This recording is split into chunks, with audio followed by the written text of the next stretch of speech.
Well, hello. It's been a long time since I have uploaded a video to YouTube, and I recently, last April, went to a computer show, a vintage computer show. It was the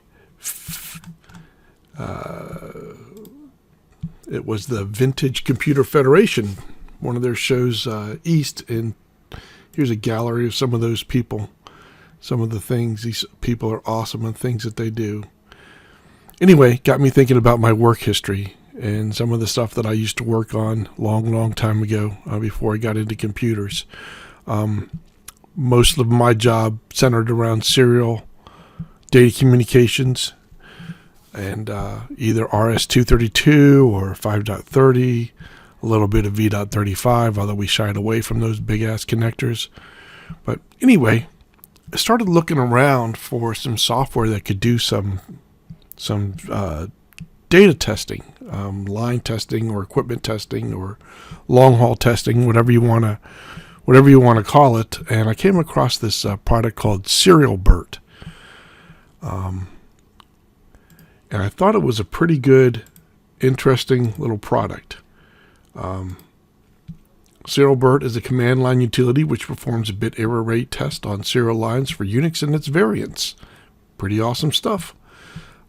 Serial Bert, however, does not do a true bit error rate test, and it does not check the individual bits as they return, but it uses the operating system to do that for it.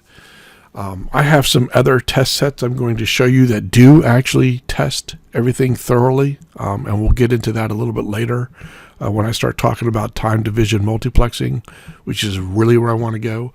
But first, I just need to talk about what it is I'm trying to do. And for this particular video, I'm just going to talk about doing some loopback tests, some passing data in between a Linux server and a breakout box, which I'm going to loop pins 2 and 3 back to it.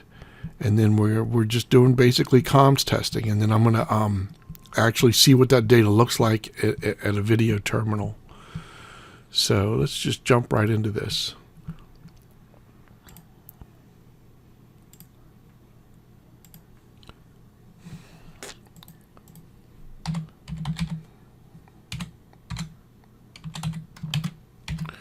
All right, so what I did was I went to the Serial Bert download page, and I downloaded the tar for Serial Bert, and then I unzipped it, and there's a file in there that tells you how to compile the application.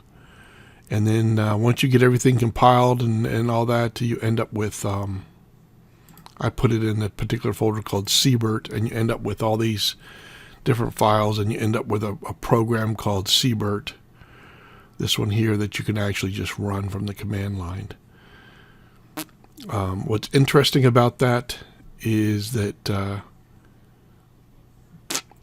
well, let me go back to that other page that I'd already closed. So here on the SerBert page, you can go to the usage, and this is what it's a console terminal session. You type in SerBert. You got to give it the port. In my case, it's going to be dev tty s1. I had problems with S0 because I actually had set that up to be a console port that I could log into. Kept throwing me errors, so I created another port in this VM on Proxmox. So anyway, C port. So it's a SerBert. You put in the port, you put in the baud rate.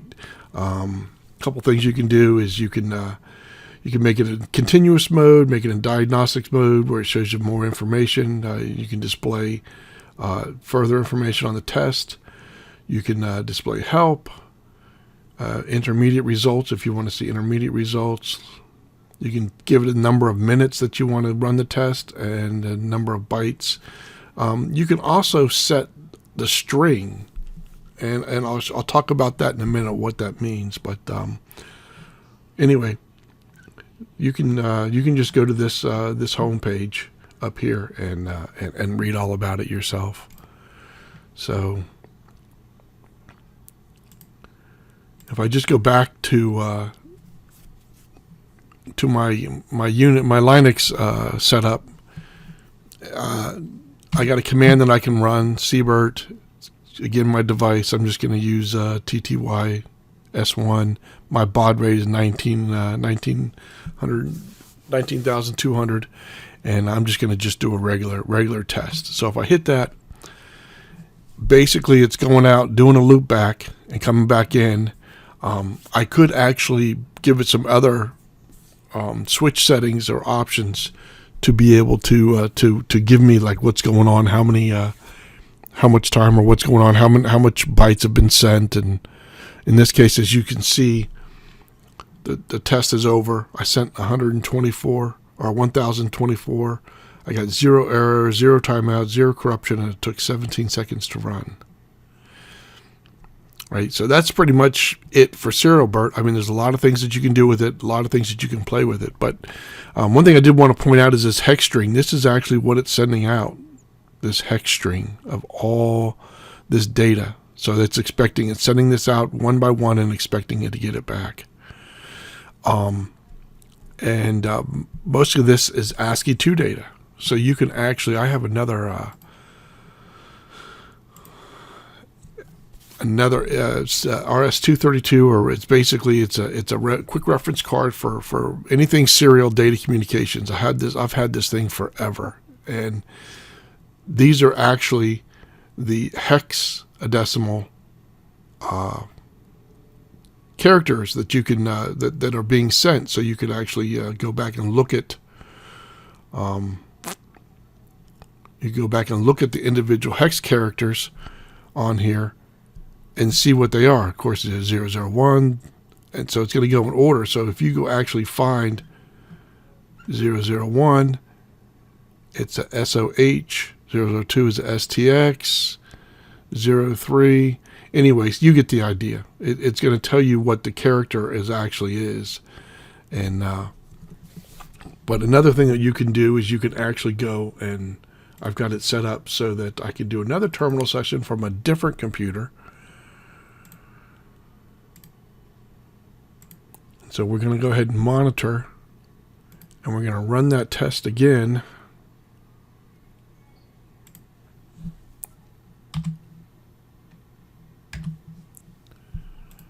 And this is what you get. So it shows you all the individual ASCII characters, and all. It's basically doing the whole ASCII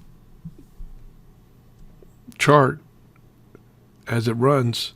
And eventually it just stops at the end and says that after 17 seconds and 1,024 bits or bytes, it has sent, it's done. All right, so let's go back to. So anyway, this reference card is pretty cool. It's got all the pinouts. It tells you what the source is and where it's going for all the different connections. Here's an EIA 530. Here's an IEE 488 interface. Here's the V.35 I was talking about with those big Canon plugs. Here's a transceiver one. RS-232 is mostly what I'm going to be talking about on these coming videos. Here's the 25-pin style and the 9-pin style. And of course, if you want to know the keyboard connections, this thing has got parallel printer, Centronics parallel interface, EIA 449, which is more for high-speed serial communications using clocks. We're going to get into a little bit of that. Serial synchronous communications. Right now we're doing asynchronous communications, but synchronous communications is a whole different ball of wax.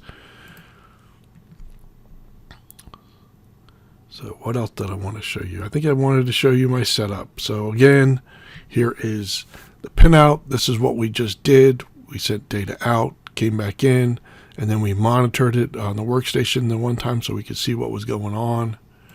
And then here's what I'm using as far as equipment. I'm using a ThinkCenter Lenovo as a Proxmox VM box, and I've got Kali Linux running on this thing. I've got an 8-port USB serial port hub, so to speak, sitting on this thing, and I've got these 2 ports mapped to the Kali, which I thought was interesting. I had to do some stuff to make that happen, so maybe I'll just show you that real quick. So here's my Proxmox machine, my Kali.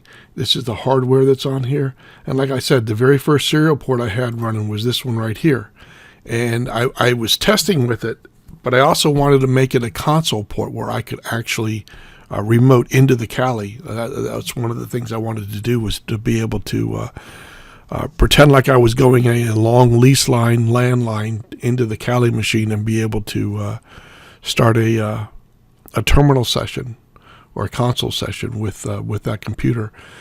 And you can see where it's mapped to device TTY USB 0, and then serial port 1 is connected here. So when I actually went through and set that up, I started getting errors when I was running Serial Bert. So I had another serial port in order to be able to use serial 1 as my Serial Bert port, so there wouldn't be interference. But in order to be able to map this, normally when you set up when you add a serial port, it's just going to show as a socket, and that doesn't really get you anywhere. It's like I think you could set this thing up to be able to be connected to another virtual machine via serial and do some stuff that way. As a matter of fact, I think OpenVMS requires you to do something like this. I'm going to remove that. Are you sure? Remove to, yes. So anyway, in order to be able to tell it what serial port you want to use, you have to go over to the Proxmox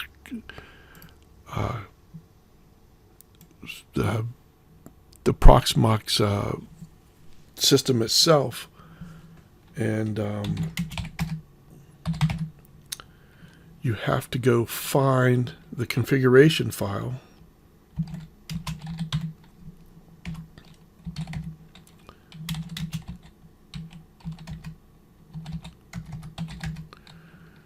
And it is QUM.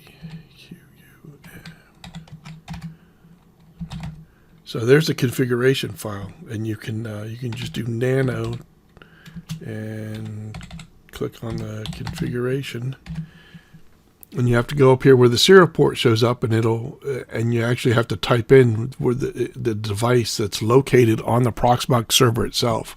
So basically what you're doing is you're mapping the hardware port on the Proxmox server to the virtual machine so that it can use it dedicated to it. So I have both 0 and 1 of those 8 ports. Of those 8 ports, I have 1 and 2 connected. And of course, I actually moved this connector over to 2 when I was running these tests, because 1, like I said, was set up as a console and wasn't working correctly. What else did I want to show you? So you can get out of that by hitting Control X and then just exiting out.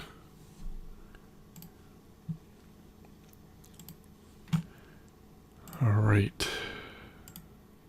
So this is kind of my setup. I've got a cable coming from the server, or from the serial port. In this case, it's going to be instead of 0, it's port 1. And then I've got my Loopback breakout box here, and that's how I'm doing it. Is I'm breaking out the individual lines in order to be able to do it. And I think that was it. That was all I wanted to talk about. So I'm going to go ahead and end this one here, and look forward to the next one. And the next one, I plan to actually hook up the Serial Bert device, or the serial port on that Linux server, to an actual data communications device. In this case, it's going to be a DSU. I'm going to throw a Loopback plug on that, and we're going to run some tests that actually goes through a piece of hardware that would have been used back in the 80s or early 90s, when you could actually lease a T1 or lease a DSO line, which is part of part of a T1. So anyway, thanks for watching.